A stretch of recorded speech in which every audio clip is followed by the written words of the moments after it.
So, good afternoon, everyone. This is Dr. Mubin Belgam, Assistant Professor, Department of Geography, GFGC Dharwad.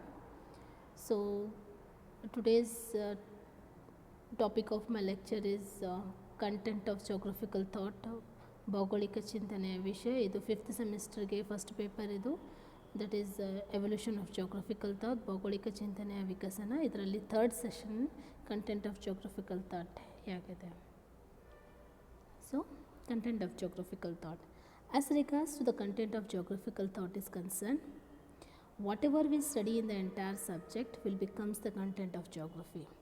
That is, geography is concerned with many different topics like nature, environment, people, culture, politics, settlement, flora and fauna, landforms and much more. So,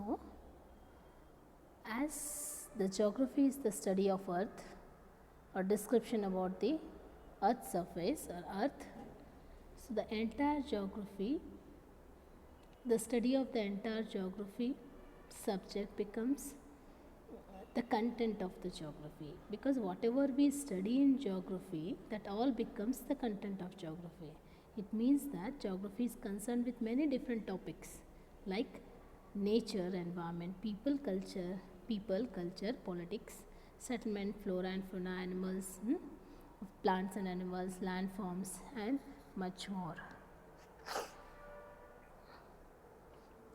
so the content ಬಗ್ಗೆ, ಜಾಗ್ರಫಿದ content ಬಗ್ಗೆ ನಾವು ನೋಡಿದಾಗ ಇದು ಭಾಳ ವಿಶಾಲವಾಗಿರುವಂತಹ ಒಂದು subject. So ಇದರಲ್ಲಿ geography ಸಬ್ಜೆಕ್ಟ್ನಲ್ಲಿ ನಾನು ಎಷ್ಟೊಂದು ಪಾರ್ಟ್ಸನ್ನು ಸ್ಟಡಿ ಮಾಡ್ತೇವೆ, ಯಾವುದ್ಯಾವುದು ಭಾಗಗಳ ಬಗ್ಗೆ, ಯಾವುದ್ಯಾವುದು ವಿಷಯ ಬಗ್ಗೆ ಅಧ್ಯಯನವನ್ನು ಮಾಡ್ತೇವೆ, ಅದೆಲ್ಲ ಭೂಗೋಳಶಾಸ್ತ್ರದ ಕಂಟೆಂಟ್ ಆಗುತ್ತೆ.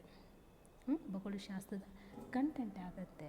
So geography is concern with many different topics. So ಜಾಗ್ರಫಿನಲ್ಲಿ ನಾವು ಭಾಳಷ್ಟು ಡಿಫ್ರೆಂಟ್ ಟಾಪಿಕ್ಸ್ ಬಗ್ಗೆ ಅಧ್ಯಯನ ಮಾಡ್ತೀವಿ.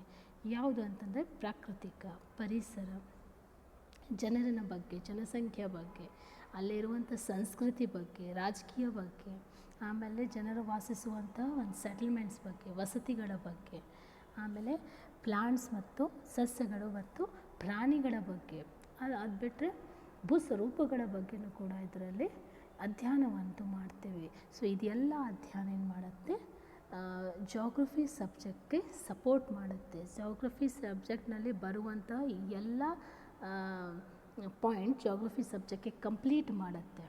So that is it becomes the content of geography.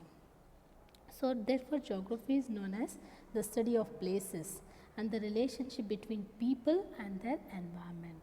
So the geography is known as the study of places because it always study about the people and the environment and the interrelationship between them. So ಜಾಗ್ರಫಿನಲ್ಲಿ ನಾವು ಮನುಷ್ಯನ ಬಗ್ಗೆ ಮತ್ತು ಅಲ್ಲಿ ಬೇರೆ ಬೇರೆ ಪ್ರದೇಶದಲ್ಲಿ ಇರುವಂತಹ ಪರಿಸರ ಬಗ್ಗೆ ಮತ್ತು ಮನುಷ್ಯ ಮತ್ತು ಪರಿಸರ ಜೊತೆಗೆ ಇರುವಂಥ ಒಂದು ನಿಕಟವಾದ ಸಂಬಂಧಗಳ ಬಗ್ಗೆ ಅಧ್ಯಯನ ಮಾಡ್ತೀವಿ.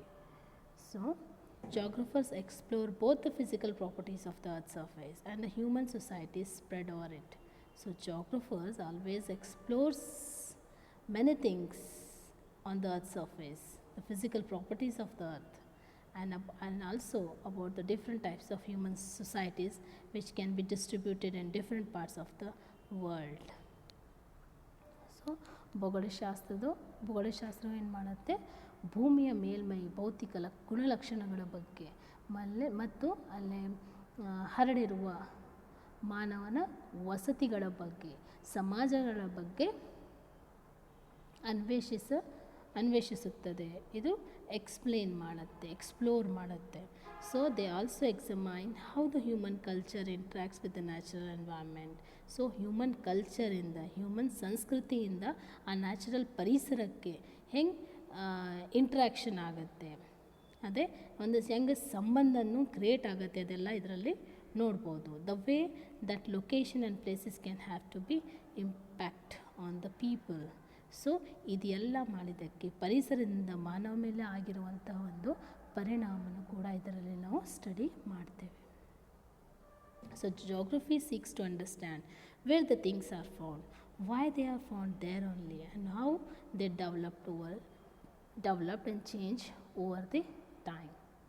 ಸೊ ಭೂಗೋಳಶಾಸ್ತ್ರನಲ್ಲಿ ನಾವು ಏಕೆ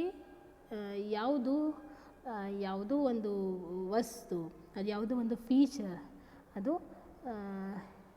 ಎಲ್ಲಿ ಕಂಡುಬರುತ್ತದೆ ಮತ್ತು ಅವು ಏಕೆ ಅವು ಎಲ್ಲ ಅಲ್ಲೇ ಇರುತ್ತೆ, ಮತ್ತು ಟೈಮ್ ಚೇಂಜ್ ಆದಾಗ ಮತ್ತು ಅಭಿವೃದ್ಧಿ ಆದಾಗ ಎನಿ ಡೆವಲಪ್ಮೆಂಟ್ ಬಂದಾಗ ಏನಾಗುತ್ತೆ, ಅದು ಹೆಂಗೆ ಚೇಂಜ್ ಆಗುತ್ತೆ, ಅದೆಲ್ಲ ನಾವು ಇದರಲ್ಲಿ ಅಧ್ಯಯನವನ್ನು ಮಾಡ್ತೀವಿ.